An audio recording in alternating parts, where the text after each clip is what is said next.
Hello, writers. My name is Tennyson E. Stead. I am a working script doctor and a working screenwriter, and welcome to The Right Stuff. Our last video was about how financing works. And today we're going to talk a little bit about fundraising. On top of having a lot of background as a film executive in finance, I also, as it turns out, have about 10 years of experience as a nonprofit fundraiser. Fundraising is when you ask people for money and they give it to you because they believe in what you're doing and they want to see it work. It's a whole different exercise than financing, and there's a very different legal framework around it. It's a lot easier to manage. You don't need to be a nonprofit organization to do fundraising. You can just ask people for money and have them give it to you. There are certain tax advantages to becoming a nonprofit organization, and again, that's something you need to talk to your attorney about.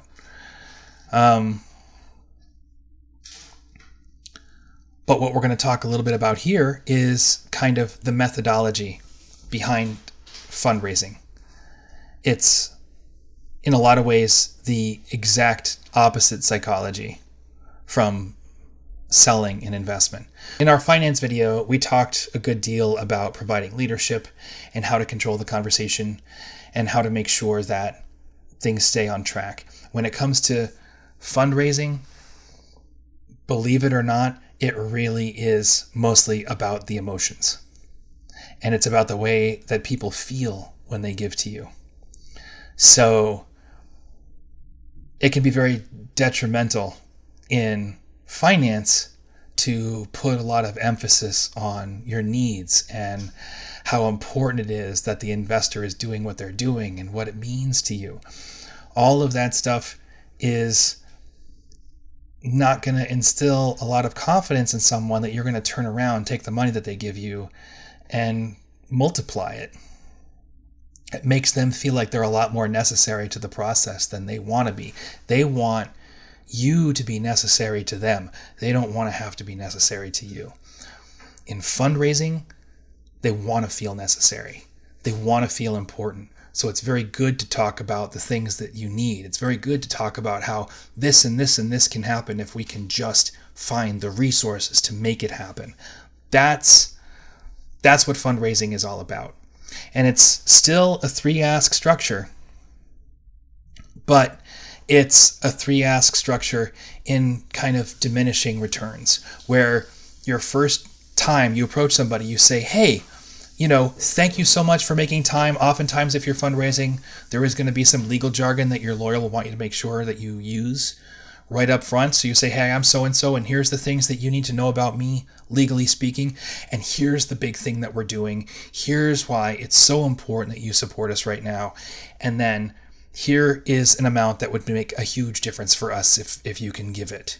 Can you please give it? And if they can, fantastic. And if not, you say, fantastic. Well, I understand. We've all got things to do. And here's a much deeper, more insightful look into what we're doing. So if even half of what we're asking is something that you can do for us, it's going to make all the difference. And frankly, you want timing to reign supreme. It's going to mean more now than later. All of this stuff is going to cost less now than it will later. We can succeed now. We don't know about later. So can you please do that? And if they don't, then it becomes a what can you do kind of conversation. And all of the media and all of the information that you put out through your social media channels is basically the stuff that these people are buying with their gift. Okay? So for example, if you're making a movie, it's a really good idea to put as much effort as possible into helping other people who want to make movies, or into helping audience members who want to know more about movies. Produce content that keeps people paying attention. And when you turn around and you say, I really need your help right now because we're trying to do this very important thing, that message isn't just coming out of the blue. That message is arriving from somebody who has already done the work of making themselves necessary to their community. They're already getting a lot from you. You've become a part of their daily life. And ideally they're going to see the necessity of keeping you in business and keeping you moving forward. That's how fundraising works. If you're crowdfunding, if you're giving away incentives in exchange for money, if people are supporting your development as a business, that's Luna, then you are approaching this more from a fundraising place than you are approaching it from an investment place and a financing place.